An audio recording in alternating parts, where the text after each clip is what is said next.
Allahu Ekber, Allahu Ekber. Allahu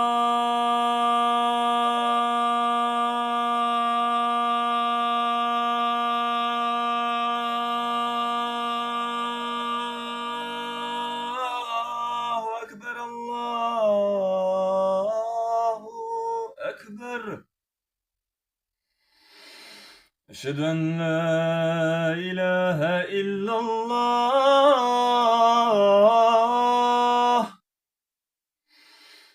أشهد أن لا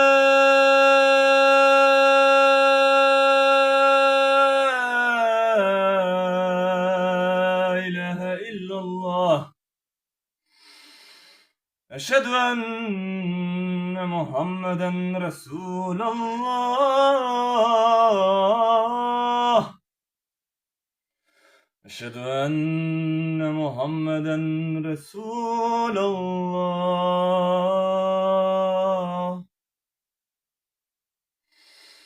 هيا على السلام.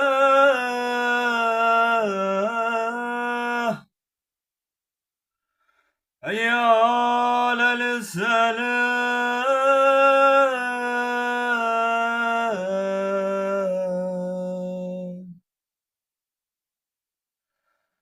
هيا على الفلاح.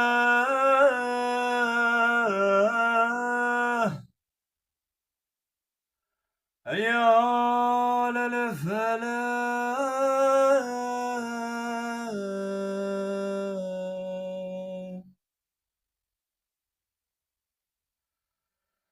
الله أكبر.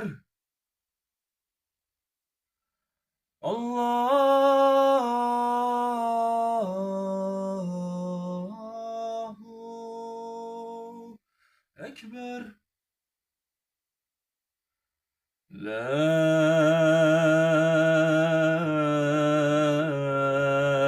إله إلا الله.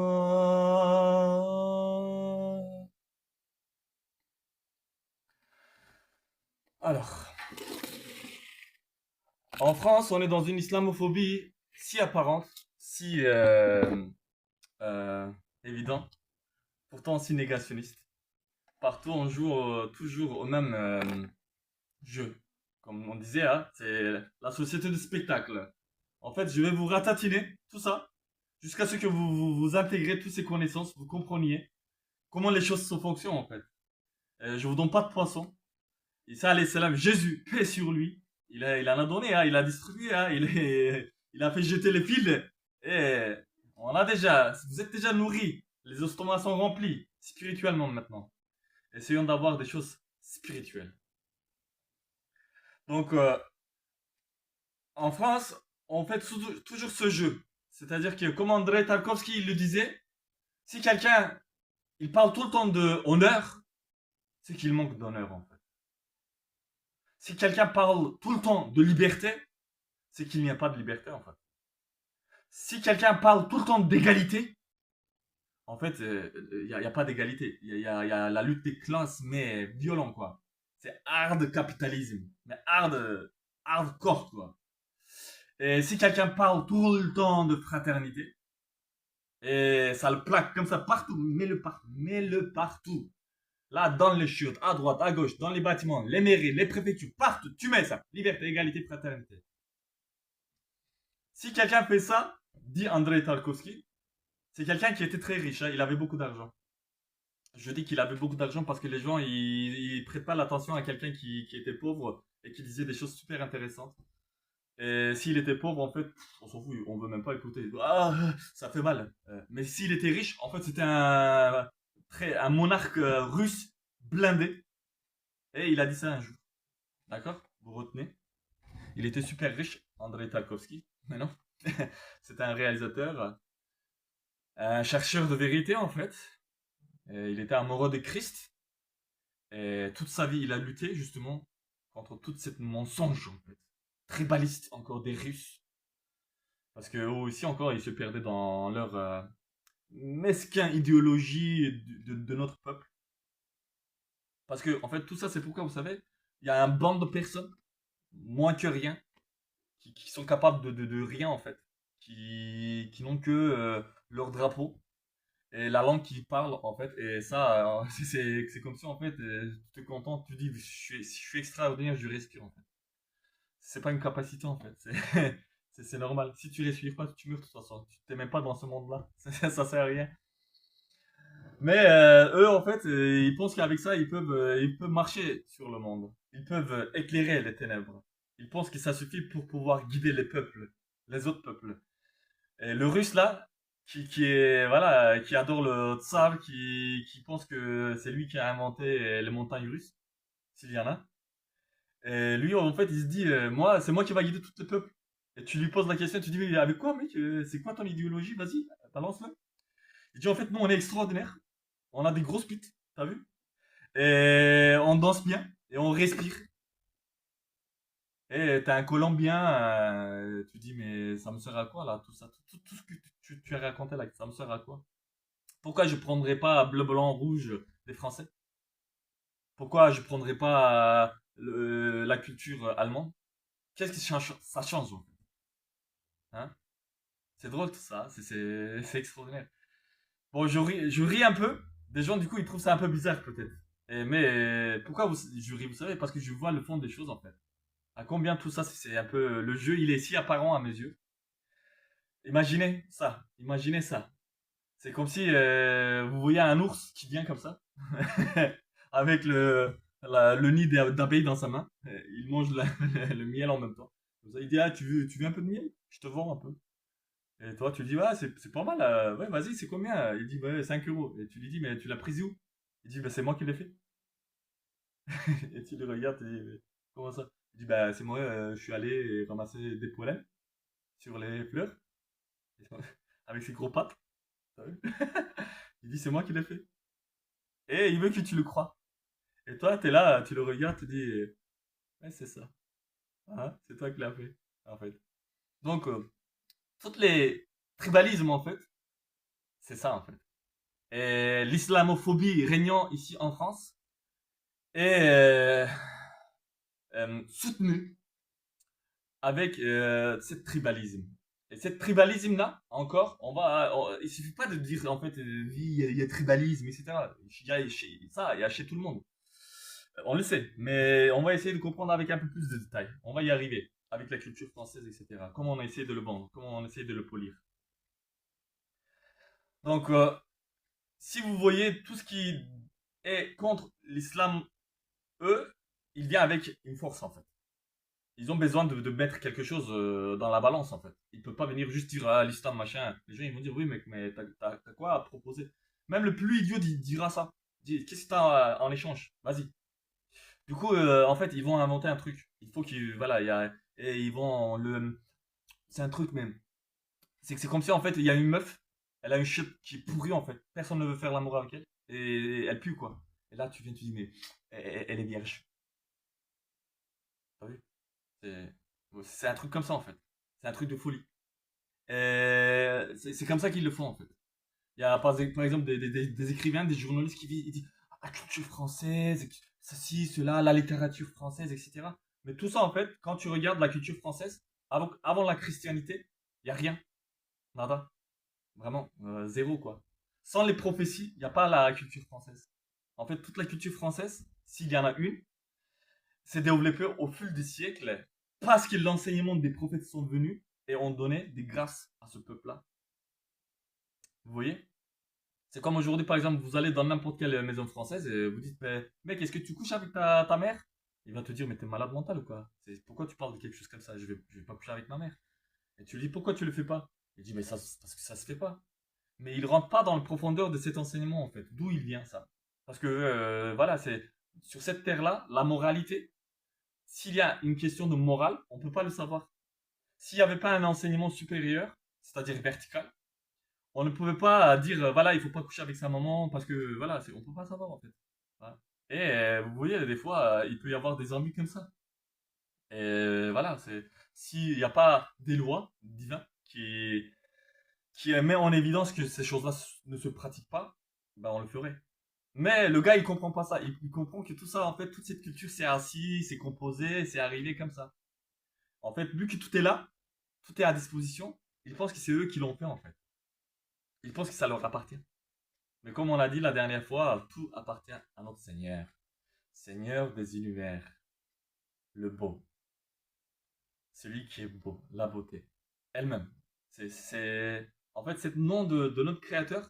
Il faut méditer vraiment énormément là-dessus. Parce que quand vous contemplez ce nom de notre Créateur, en fait, vous devenez beau ou belle.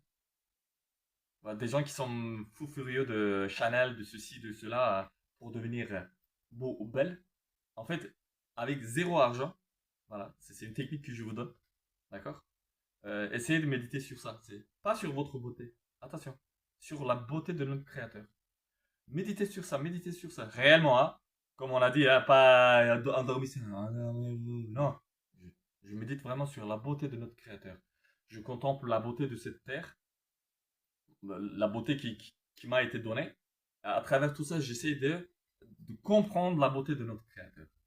Et au fur et à mesure qu'on entre dans cette compréhension, vous allez voir, vous allez avoir une lumière. Et ça va vous rendre belle en fait. Ça va vous rendre beau. Ça va vous rendre fin, délicat. Et vous allez avoir des manières vraiment sublimées sans être maniéré. C'est extraordinaire. Donc, il y a pas mal de journalistes comme ça qui, justement, voilà, ils ont rien à proposer et ils veulent être prophètes sans avoir la prophétie, c'est-à-dire qu'une communication divine. Et ils commencent à inventer de leur intestin. Toujours la même histoire, hein. C'est toujours être dans la première ligne. Et par exemple, quand tu poses la question à je sais pas, à un tribaliste français, tu lui dis pourquoi on prendrait pas le fascisme allemand ou le fascisme norvégien et qu'on préférerait le fascisme français? Ben, en fait, ils ont pas de réponse. C'est comme ça. C'est parce qu'ils peuvent pas avoir tout ça. C'est tellement bête. Mais mettre ça en évidence, c'est difficile parce qu'ils laissent parler personne. Donc voilà, je cause plus avec des gens ici. J'essaie de raconter à des gens qui ont envie de comprendre, ne serait-ce qu'un peu. Une fois, une vieille mamie, voilà, je travaille dans un restaurant, elle vient, elle se pose, on se pose ensemble. Je commence à discuter avec elle. Et vu que je suis amoureux de Christ aussi, je l'aime beaucoup. Je répète tout le temps ses phrases, que j'essaie de vivre comme il a vécu. Quand je vois les marchands de temple, par exemple, à Notre-Dame, j'ai envie de les insulter. Je désire juste une chose, que le temple s'écroule sur eux. Parce que les marchands, ils sont plus devant le temple, en fait. Vous avez vu Musk, Trump, tromperie, Macron, tu vois? C'est les vendeurs de pigeons, les vendeurs de béliers devant le temple. Allez, allez, pour faire pardonner vos péchés, achetez un pigeon, achetez un pigeon. Et maintenant, ils sont à l'intérieur du temple. Et ils font des discours. Vous voyez? Et le Christ, il est là, il regarde. Rabbi Souvano, il est là, il regarde. Et... Seigneur. Donc, je discute avec cette femme. Et je cite souvent le Christ. Les paroles du Christ, etc., etc. Et elle me dit, ouais, mais quand même, quand quelqu'un il vous met une claque, montrer l'autre joue, c'est quand même un enseignement un peu bizarre. Je dis, mais l'autre joue, c'est pas forcément de donner son autre joue. C'est-à-dire que quand il vous montre une claque, vous lui montrez le côté où il faut faire une bisou. Vous voyez? Un enseignement, quoi. C'est pas forcément, vous allez pas dans la même direction que lui, il a montré. Vous lui montrez une autre direction, l'autre face, en quelque sorte. Et quand je parlais comme ça, et vu que j'avais un peu barbe, elle se dit, mais en fait, c'est un chrétien lui aussi. En fait, comment on est pareil. C'est Christ, en plus, on est en France. Et voilà, encore une personne pour me soutenir dans mon tribalisme. C'est magnifique. C'est extraordinaire. Je me sens confirmé. Je me sens soutenu. Et vers la fin, en fait, à un moment donné, je sors deux, trois mots un peu arabes, islamiques. Et tout à coup, elle se braque comme ça. Et elle me dit, mais vous êtes pas chrétien? Je dis non, je suis musulman, comme Christ l'était. Et là, je vois mais des murs, des gilets pare-balles, des regards qui foudroient. Et, mais vous n'êtes pas chrétien, mais comment, etc. Et elle m'aime plus en fait. Il n'y a plus fraternité ni égalité et tout ça. Vous voyez? C'est comme ça en fait. Mais malheureusement, voilà, c'est le monde marche ainsi. Si par exemple, voilà, tout ça, c'est des sujets super importants, hein. Mais par exemple, si un prophète, il venait et il voyait qu'on est en train de discuter tout ça et il s'arrachera les cheveux et la barbe. Il dirait, mais vous discutez de ça? Vous êtes en train de, au lieu d'être dans l'adoration de Dieu, au lieu d'être dans la contemplation de Dieu, au lieu d'être dans l'action des enseignements de notre Créateur, vous essayez encore de régler votre tribalisme à deux balles là. Et ils seront choqués en fait. Et de toute façon, ils savaient un petit peu. C'est pour ça qu'ils étaient un peu dans choqués aussi quand ils contemplaient toutes ces vérités. Quand Rabbi Subhanahu, il a, il a montré à tous les prophètes un petit peu ce qui allait venir, ce qui allait être, quoi. Une autre problématique en France, en fait, comment cette tribalisme régnante, dominante, islamophobie. Et à la télé, Juliette Binoche, elle fait qu'est-ce qu'on fait alors? On est triste. Tout ça, c'est malheureux. Mais on n'agit pas. Vous voyez? Et voilà, c'est. Il faut que quelqu'un super riche vienne. En fait, encore plus riche que les Français. Et il leur montre tout son argent. Ah là, les Français, ils vont commencer à l'écouter. Ils vont commencer à l'écouter, ils vont commencer à le respecter. Et cette personne-là va dire exactement la même chose s'il était pauvre, mais surtout s'il était pauvre en fait. Mais s'il était pauvre et qu'il le disait, les Français ils vont pas l'écouter parce qu'il n'est pas riche, il n'a pas d'argent. Donc voilà, on va voir. Il va pleuvoir de l'or d'en haut, mais l'or durera. Comme ça, en des gros tablettes comme ça sur vos têtes. Mhm. Et ça serait pas mal. Il y a par exemple, on va venir tous ces rapports de prophètes aussi. Par exemple, en France, on essaie de montrer toujours une image du prophète à travers les hadiths. Et les hadiths, on l'utilise en fait juste pour calomnier le prophète en fait. Nous, on essaie de montrer un prophète qui coupe des têtes tout le temps.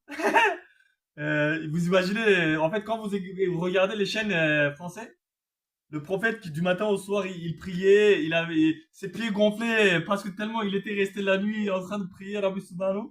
L'amour d'une sorte d'émanence prophétique. Grâce.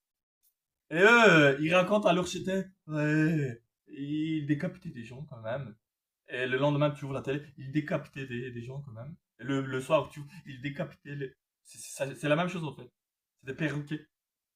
Alors que l'enseignement du prophète, tu vas, il y a des bibliothèques remplies, tu peux pas finir. Et d'une variation, des profondeurs, mais aussi bien de la psychologie humaine que les traitements, dans les affaires, que les rapports familiaux, que l'amour par rapport aux enfants, aux petits, comment soutenir le veuve, comment subvenir aux orphelins, etc., etc. La science, quoi. Et là, nous, on ratatine un truc. Parce qu'on est comme ça, en fait. En France, on veut juste décapiter, on veut sortir les guillotines. Jusqu'en fait, on cherche une raison, en fait. Et en France, en réalité, on veut l'islam. La France, c'est vraiment, on désire que, il y a le Edan, comme j'ai fait le Edan au début de la vidéo, dans les cathédrales de Strasbourg. Les Français, ils ont envie en fait, mettre les haut-parleurs. T'imagines, à Strasbourg, tu mets le gros ampli comme ça, tu mets des subs, des bus dans toutes les cathédrales comme ça, et là tu peux Allahu Akbar, Allahu Akbar! Et tout le Strasbourg comme ça résonne Allahu Akbar. Tu vois, ça va purifier, ça va chasser les démons. Là, ils vont être projetés vers l'Allemagne, là, et puis un autre Hitler, il va se relever de là-bas. C'est comme ça, de toute façon. Donc Jésus aussi, paix sur lui, il a fait ça. À un moment donné, il a vu des gens, ils avaient des démons sur eux. Il a prié, les démons, ils sont partis entrer dans les animaux, et les animaux, ils se sont jetés dans la falaise. Et quand dans un village, les gens, ils ont vu que Jésus, il avait fait ça, et Jésus, il allait vers ce village-là, ils sont sortis de leur village, il a dit non, non, ne viens pas, nous, on veut garder nos démons. Voilà, c'est le genre humain. Toujours pareil. On revient à notre sujet du prophète. Donc, notre prophète, je sais pas si vous avez vu ce film Parfum, le type qui est psychopathe encore, en fait, il ne peut pas aimer. Il ne peut pas être dans une relation vraiment simple, humain. C'est toujours démoniaque, en fait. C'est toujours possessif. Voilà. Possession. Vraiment entrer dans le. C'est à moi, en fait. De faire le même que soi. de ne pas accepter la différence, en fait. De ne pas accepter que l'autre soit pas comme lui, en fait. Qu'il n'est pas français, qu'il n'est pas un chrétien, en fait, paganiste, qui est même pas un vrai chrétien comme Jésus l'était, en fait. Jésus, il était même pas chrétien. Vous imaginez Jésus, qui est Christ, il va enseigner aux gens, ouais, je viens vous enseigner une religion. Ouais, c'est quoi? En fait, je veux pas le Christ, et c'est une religion à moi, c'est christianisme. Et je me prie moi-même. C'est énorme, hein? Des gens, ils voient, mais ouais, j'arrive pas trop à comprendre, mais vas-y, raconte. En fait, c'est trois, mais un. Et les autres, ils disent, mais ils sont où les deux? Et il dit, c'est dans ma tête. Vous voyez? C'est l'enseignement de Christ, c'était un truc comme ça, en fait.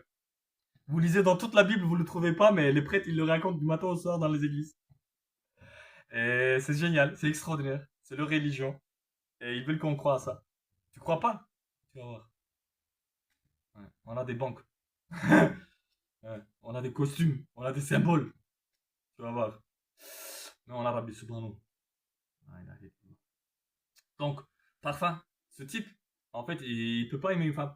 Il peut pas aller le caresser, lui faire une bisou, parler, essayer de la comprendre, tu vois. Essayer de l'aider pour qu'elle puisse monter les échelons de la conscience, en fait. Il veut juste te posséder. Donc, il fait du parfum de toutes les victimes que lui, il a. Et à la fin, en fait, en plus, il le garde même pas, il le jette comme ça pour que les gens, ils font une sorte d'orgie, en fait. C'est vraiment un truc de psychopathe, de psychopathe. Et vous voyez, c'est la France. Le parfum, c'est français, tu vois. C'est pour couvrir justement toutes ces psychopathies. En France, en fait, on fait toujours les bons discours. Mais derrière, à l'intérieur, c'est Hitler, en fait. En fait, Hitler, il est sorti de la France. Sauf que c'était souterrain. Voilà. C'est sorti de côté. De toute façon, c'est les cousins germains. Vous voyez? C'est la même famille, en fait. Voilà. Consanguinité, tout ça. Vous savez de toute façon. Je ne vais pas vous raconter ce que vous êtes. Vous le savez. Donc, on pense que le prophète, il est le même, en fait. Quand on lit, par exemple, le hadith que le prophète, en une journée, il est allé voir ses 9 femmes. Vu qu'on pense de cette façon-là, en fait, on dit, bah, il est allé faire l'amour à toutes ces femmes. On est comme ça, en fait. On n'a pas d'idée. On comprend pas la finesse, la grâce du prophète, en fait. On sait pas à quel niveau il était. Ah, il pouvait être ému, en fait. Et qu'il pouvait avoir souci des autres, en fait. Qu'il pouvait avoir une volonté d'aider les autres, en fait. Parce que ces femmes qu'il avait, en fait, c'était en général des femmes qui avaient besoin d'aide, en fait. Vous voyez? Et il prenait pas les femmes juste pour leur faire l'amour, pour assouvir ses besoins sexuels, en fait. Mais tout, tout, on fait une interprétation vraiment démoniaque du prophète. Parce qu'on est démoniaque, en fait. Les gens sont démoniaques et ils veulent voir avec ses lunettes le prophète. Du coup, ils lisent une chose et ils l'interprètent à travers les lunettes avec les filtres de leurs lunettes. Mais s'ils enlevaient leurs lunettes, ils comprendront qu'en fait, le prophète, il allait voir toutes ces femmes parce que il veut pas les laisser tomber, en fait. Parce qu'il sait, les femmes, tu les laisses 2 minutes tout seul, elles commencent à cogiter, elles commencent à penser, elles sont malheureuses.